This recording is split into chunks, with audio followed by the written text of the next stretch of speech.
नमस्कार। एक मुलाकात, इस कार्यक्रम में आप सभी का बहुत बहुत स्वागत करते हैं। जैसा कि नाम से ही प्रतीत होता है, एक मुलाकात। इस कार्यक्रम में हम आपकी मुलाकात करवाते हैं एक शख्सियत से।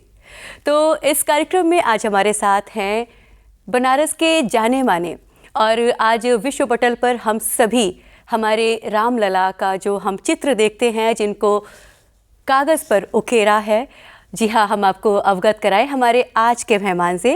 राज्य ललित कला अकेडमी उत्तर प्रदेश के अध्यक्ष, इसके साथ ही साथ महात्मा गांधी काशी विद्यापीठ के ललित कला विभाग के विभागाध्यक्ष डॉक्टर सुनील कुमार विश्वकर्मा जी हैं हमारे आज के मेहमान। सर, आपका बहुत बहुत स्वागत और नमस्कार। नमस्कार। नमस्कार। कहते हैं काशी की कला सदियों से भारत की सभ्यता और संस्कृति की अमूल्य धरोहर रही है। तो सबसे पहले तो आपसे काशी की कला के बारे में जानना चाहेंगे, आप इसके बारे में बताएं। जी, बहुत बहुत धन्यवाद ललिता जी, आपने मुझे आमंत्रित किया और ये वाराणसी के दूरदर्शन केंद्र में आज मैं बहुत ही अहम सवाल पे मैं बैठा हूँ। काशी की कला ये बहुत ही प्राचीन काल से यहाँ पे चली आ रही है और आज भी कुछ उसके उदाहरण जो म्यूरल में मिलते हैं हमारे मंदिरों में, जैसे बागेश्वरी देवी के मंदिर में म्यूरल मिलता है, रामनगर के मंदिर में म्यूरल में मिलता है। तो अभी 200 साल 300 साल पुराने चित्र मिलते हैं, लेकिन उससे यहाँ की शैली का पता चलता है। लोग तो कहते हैं कि मुगल काल से ये शुरू हुआ, लेकिन ऐसा नहीं है। काशी की कला बहुत ही प्राचीन, जैसे काशी विश्व की सबसे प्राचीन जीवंत नगरी बताई जाती है, उसी प्रकार से यहाँ की कला भी है और जीवंत रही है। और आज भी कई कलाकारों द्वारा उस शैली में काम किया जाता है, लेकिन लंबे अरसे से जो आधुनिक कला का समावेश हुआ हमारे कला क्षेत्र में पश्चिम के माध्यम से, तो उससे हमारी कला भी प्रभावित हुई। और जब अंग्रेज आए, कंपनी शैली का उन्होंने शुरुआत किया, उसके बाद से थोड़ी थोड़ी डैमेज होती चली गई। और आज वर्तमान समय में जो हम दीवारों पे चित्र बनाते थे, अब वो कहीं भी देखे नहीं जाते हैं। बहुत कम चित्रकार बचे हैं इस शैली के। तो आज काशी की जो शैली है, कला मतलब उसकी शैली आज जीवंत तो है, लेकिन अभी बहुत ही दुरूह स्थिति में है। उस शैली पर काम करने वाले चित्रकारों की अभी कमी है।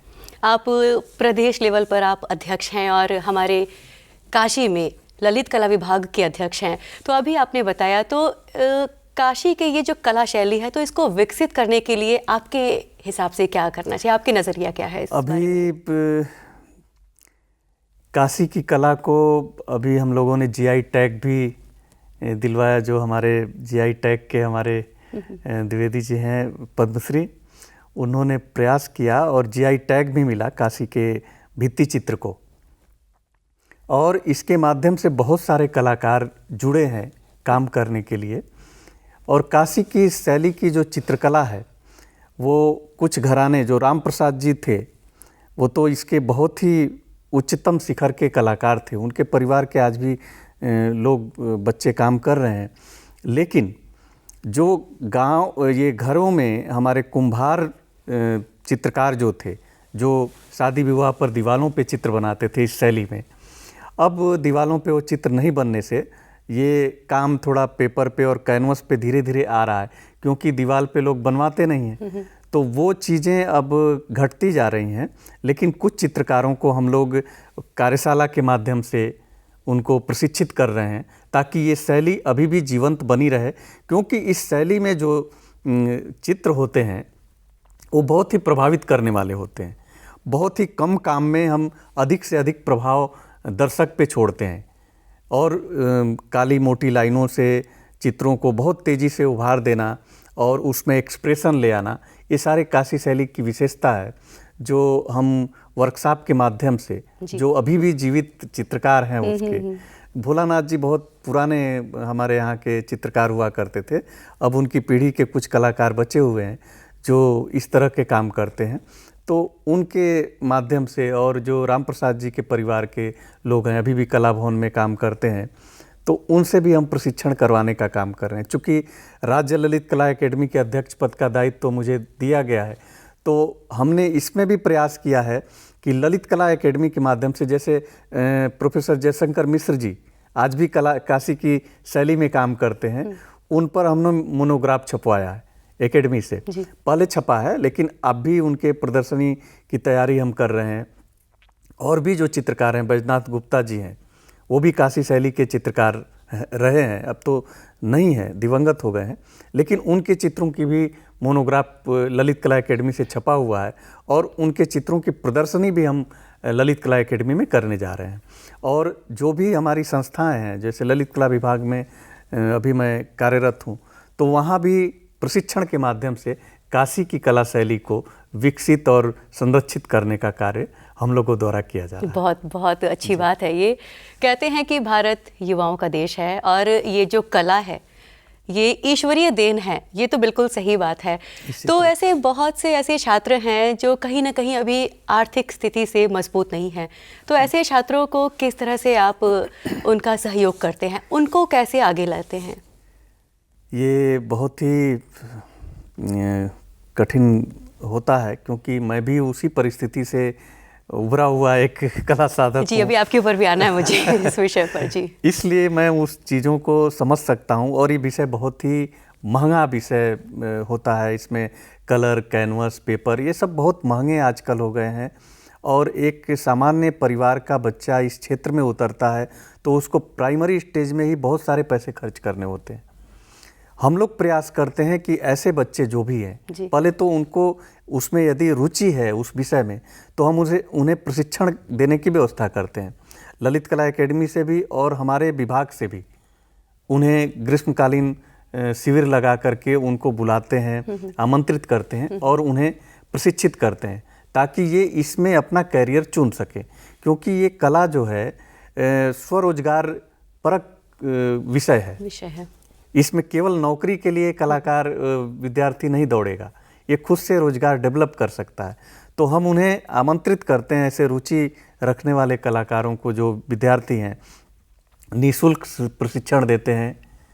उन्हें कहीं भी मटेरियल की आवश्यकता होती है, हम उन्हें मटेरियल की भी आवश्यकता को पूर्ति कराते हैं, अपने विभाग से भी, ललित कला अकादमी से भी। तो ऐसा प्रयास हम पूरे उत्तर प्रदेश में कर रहे हैं अकादमी के माध्यम से, और बनारस में अपने ललित कला विभाग महात्मा गांधी काशी विद्यापीठ के माध्यम से जी। तो ये प्रतिवर्ष ग्रीष्मकालीन 1 महीने की शिविर हम लोग लगाते हैं। और ऐसे बच्चों को जो आर्थिक रूप से सबल नहीं है, ऐसे परिवार से हैं जो इतना पैसा खर्च नहीं कर सकते, लेकिन उनकी रुचि है कला में, वो बहुत आगे जा सकते हैं, तो इन्हें हम निःशुल्क प्रशिक्षण देते हैं और इन्हें सर्टिफिकेट भी देते हैं प्रशिक्षण का 1 महीने का, और इन्हें मटेरियल की आवश्यकता जो होती है वो हम प्रोवाइड कराते हैं। अभी आपने इस सवाल से कहा, मेरा कहीं ना कहीं मकसद होता है कि जो भी हमारे दर्शक हैं उन्हें एक मैसेज मिले कि अगर उन्हें भी कला आती है बहुत अच्छी, तो वो एक उचित स्थान तक पहुँचे। अभी आपने भी इस बारे में कहा कि कहीं ना कहीं मैं भी ऐसे परिवार से आता हूँ, तो हम जानना चाहेंगे कि आप इतने बड़े परिवेश पर आज आप हैं और प्रभु रामलला की मूर्ति का जो चित्र है वो भी आपने उकेरा है, हम सभी जानते हैं। तो ये जो कला की भावना है ये आपके अंदर कब आई? एक अपने बारे में आप बताइए, अपना बचपन से। जी, बहुत ही लंबा विषय है, लेकिन मैं बहुत संक्षिप्त में मैं बताने का प्रयास करूंगा, क्योंकि मैं केवल एक लाइन में बताना चाहूँगा कि जब मैं स्कूल में अक्षर सीखने नहीं गया, तभी से मैं चित्र बनाता था जी। और हमारे यहाँ लकड़ी लोहे का काम होता था, तो लकड़ी के पट्टों पर मैं शुरुआत किया था गणेश जी के चित्र से। और मेरे पिताजी बहुत प्रभावित होते थे, और जो भी हमारे दुकान पे आते थे, हमारे लकड़ी लोहे का कारोबार था, तो जो भी ग्राहक आते थे उनको दिखाते थे कि मेरा बच्चा इतना सुंदर चित्र बनाया, और मैं कहीं दूर से ये देख रहा होता था। तो इससे मैं बहुत अधिक अंदर अंदर प्रोत्साहित होता गया, और पिताजी मेरे इस कला को देख करके, इस प्रतिभा को देख करके उसे बहुत प्रोत्साहित किए। समय समय पर मुझे पुरस्कृत करते थे, कुछ पुस्तकें देते थे, कुछ कापियाँ खरीदने के लिए पैसे देते थे। हालांकि उतना नहीं था उनके पास उतने साधन, लेकिन हमें बहुत हद तक उन्होंने प्रोत्साहित किया। और मेरे बचपन के गुरु स्वर्गीय विश्वनाथ त्रिपाठी जी थे, उनके माध्यम से फिर मैं उनके साथ सीखने गया, दीवारों पे चित्र बनाता था शादी विवाह में। फिर उन्होंने ही बताया कि यहाँ पे एक प्रशिक्षण होता है, और भी कई हमारे विश्व पटल पे कई ऐसे नामचीन आर्टिस्ट हैं जिनसे मेरा संपर्क हुआ, तो उन्होंने बताया कि फाइन आर्ट की पढ़ाई होती है। और फिर मैं BHU में दाखिला लिया और उसके बाद मैंने पढ़ाई किया। गांव घर से निकलने के बाद तो इस विषय के बारे में कोई नहीं जानता है। सब लोग तो यही समझते हैं कि या लड़का इंजीनियर बने या डॉक्टर बने। मैं भी इंटरमीडिएट बायो से था, तो मेरे भी परिवार के लोग डॉक्टर ही चाहते थे कि डॉक्टर बने, लेकिन मेरी रुचि चूँकि बचपन से आर्ट में थी, कला में थी, इसलिए मैं उसी में गया। और एडमिशन हो जाने के बाद घर के लोग बहुत विरोध नहीं किए, बहुत प्रसन्न हुए। पिताजी तो बहुत खुश हुए और मैं इसमें गोल्ड मेडल भी पाया, MFA भी किया। फिर चाइना जाने का भी अवसर, 2 साल पढ़ाई करने का अवसर मिला। तो ये सब कुछ देखते हुए हमारे जो गांव के, हमारे कस्बे के जो भी विद्यार्थी थे, उन्हें भी बहुत प्रोत्साहन मिला और वो भी हमसे संपर्क किए। और वो भी आज मुझे लगता है कि 200 से अधिक विद्यार्थी जो हमारे विषय को, फाइन आर्ट को पढ़ करके हमारे ज़िले से आज कहीं ना कहीं अध्यापक हैं, कहीं ना कहीं अपनी रोजी रोजगार कला से ही चला रहे हैं। और बहुत सारे, अभी 200 तो ये अध्यापक हैं, उससे अधिक 500-600 लोग पूरे भारतवर्ष में, हमारे केवल ज़िले के, बनारस के, हाँ जी, बनारस और आसपास मऊ जिले का हूँ मैं, जी जी, तो वहाँ से अच्छा, पूरे भारत में ऐसे कला साधक हैं जो अपनी कला साधना और शिक्षा ले रहे हैं इसमें। एक बहुत अच्छी बात आपने बोली कि परिवार में पिताजी चाहते थे कि डॉक्टर बनो, इंजीनियर बनो, तो कहीं ना कहीं ये चीज़ें आज भी हैं कि फाइन आर्ट्स है। तो ऐसे बच्चों को आप किस तरह से आप आगे बढ़ाने के लिए प्रेरणा देंगे? और आपके गांव के जो बच्चे गए, कहीं ना कहीं उनके प्रेरणा स्रोत आप बने, तो ऐसे बच्चों को आप क्या कहेंगे? मैं निश्चित रूप से ऐसे विद्यार्थियों को जो कला में रुचि रखते हैं, क्योंकि कहते हैं कि कला जो है गॉड गिफ्टेड होता है, प्रकृति प्रदत्त है और सबके अंदर नहीं होता है। बचपन से यदि किसी के अंदर इसमें रुचि है तो मैं उनसे आग्रह करूंगा कि संपर्क करें, मेरा नंबर ले लें, मुझसे संपर्क करें। मैं काशी विद्यापीठ में हूँ, चाहे ललित कला एकेडमी लखनऊ में हूँ, उन्हें पूरी व्यवस्था हम प्रोवाइड कराएंगे। वो बहुत ही, माने उनके पास कोई भी सुविधा नहीं है, घर में पढ़ाने की क्षमता नहीं है, उसकी भी व्यवस्था हम कराएंगे। और मैं चाहूँगा कि ऐसे विद्यार्थी जिनकी रुचि है वो ज़रूर इस विषय में आए। और उस परिवार को भी कहूँगा कि यदि विद्यार्थी कला में रुचि रखता है तो यही एक ऐसा विषय है जो पद, प्रतिष्ठा और पैसा तीनों देता है, तीनों ही देता है। और भी नौकरी है जो पैसा दे सकता है, कुछ पद दे सकता है, लेकिन प्रतिष्ठा और पैसा और पद ये केवल कला में संभव है। और आज आप सुनते होंगे कि गायतोंडे की पेंटिंग या राम कुमार की पेंटिंग, अभी तैयब मेहता की पेंटिंग करोड़ों में बिक रही है, जो 1 घंटे में कभी बनाई होगी उन्होंने। तो केवल कला में ही ऐसी शक्ति है कि जो ऐसा पद, प्रतिष्ठा और इतना अधिक पैसा अर्न कर सकता है, और किसी सर्विस में ऐसी शक्ति नहीं है। तो जिसमें भी रुचि है, मैं परिवार के उन लोगों से कहूँगा कि यदि बच्चे में ऐसी क्षमता है, ऐसी योग्यता है, तो उन्हें प्रोत्साहित करें और उन्हें आगे बढ़ने के लिए इस विषय में प्रेरित करें। हम लोग उनका सहयोग करने के लिए तत्पर हैं, कहीं से भी उनको कोई भी कमी नहीं खलने देंगे, उनकी पूरी शिक्षा की व्यवस्था भी करेंगे। यदि वो असक्षम है तो हम उनके अन्य भी चीज़ों की व्यवस्था करेंगे, एडमिशन की व्यवस्था करेंगे। आज पूरे बनारस में लगभग 10 से 15 ऐसे कला संस्थान चल रहे हैं जिसमें फाइन आर्ट की पढ़ाई चल रही है जी। और आज पूरे प्रदेश में कला विषय अनिवार्य है। हर साल बहुत सारे पोस्ट भी निकलते हैं, बहुत सारे अध्यापक होते हैं, और अन्य विषय में, फिल्म दुनिया में भी हमारे फाइन आर्ट के स्टूडेंट जाते हैं, अलग अलग कंपनियों में, एडवर्टाइजिंग कंपनी है उसमें भी जाते हैं। तो ये, इसमें कोई भी विद्यार्थी जी भूखा नहीं मरता है जी। और कला तो हमें अंदर से जीवंत रखता है। अभी जी अभी आपने बोला, तो बनारस में ये जो काशी की कला है, इसको जीवंत रखने के लिए ये जो अपनी संस्थाएं हैं, ये किस स्तर पर काम कर रही हैं? तरह तरह की संस्थाएं हैं। अधिकतर जो शैक्षणिक संस्थाएं हैं हमारे बनारस में, हमारा BHU है, विद्यापीठ है, और अब इनसे एफिलिएटेड बहुत सारी प्राइवेट कॉलेजेस हैं जो फाइन आर्ट की शिक्षा को दे रहे हैं। लेकिन अब समस्या यहीं पे उत्पन्न होता है कि बहुत सारे बच्चे तो अध्यापक बनने के लिए ही आते हैं और उनको लगता है कि इसमें जल्दी से नौकरी मिल जाता है। लेकिन मैं उनसे कहूँगा कि यदि रुचि है तो इसमें काम भी करें। और मैं बराबर विद्यार्थियों से अपने कहता हूँ कि यही एक विषय है जो मेहनत करने की इसमें ज़रूरत नहीं है। मैं कभी विद्यार्थियों को नहीं कहता हूँ कि तुम बड़ी मेहनत से काम करो, मैं कहता हूँ कि तुम पूरी लगन से काम करो, पूरी तन्मयता से काम करो, जब मैं इच्छा करे तब बनाओ चित्र। लेकिन मेहनत करने की ज़रूरत नहीं, मेहनत मजदूरी इसमें नहीं करना है जी। तो सभी जो भी अपडेटेड कॉलेज हैं, जो भी संस्थाएं हैं, जो शैक्षणिक संस्थाएं हैं, काफ़ी हद तक काशी की कला को बढ़ावा देने के लिए जगह जगह वर्कशॉप कराए जा रहे हैं।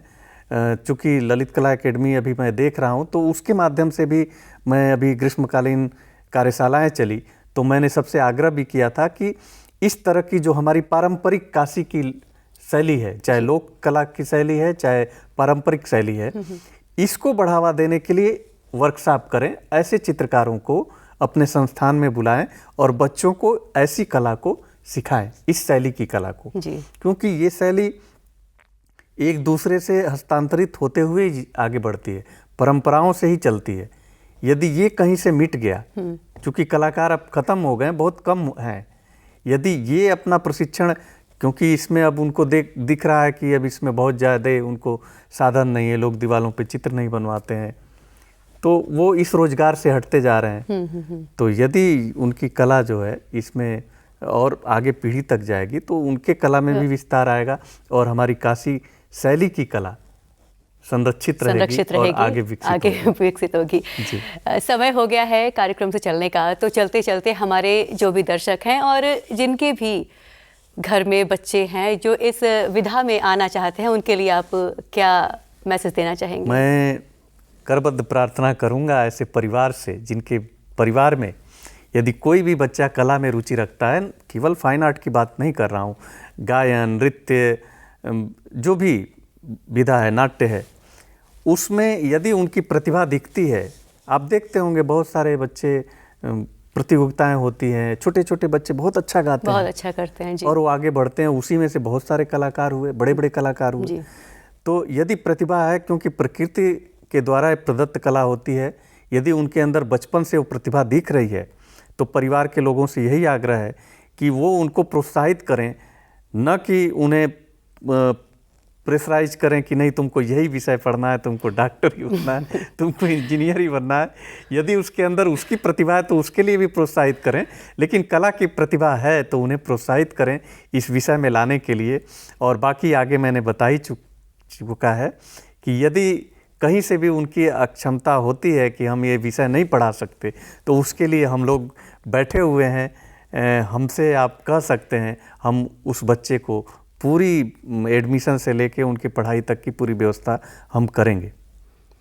तो दर्शकों, देखा आपने, कला ही वो विषय है कि जो हमें अंदर से जोड़ता है, जो हमें ईश्वरीय शक्ति से मिलाता है। यदि आपके अंदर भी है ऐसी कला तो अपनी कला को विकसित करें, और हम उम्मीद करते हैं कि हमारा आज का ये कार्यक्रम आपको पसंद आएगा। सर, अपना कीमती समय आपने हमें दिया, इसके लिए आपका बहुत बहुत धन्यवाद। बहुत बहुत धन्यवाद। मुलाकात करेंगे आपसे अगले कार्यक्रम में किसी और शख्सियत के साथ, तब तक के लिए दीजिए हमें अनुमति। नमस्कार। नमस्कार।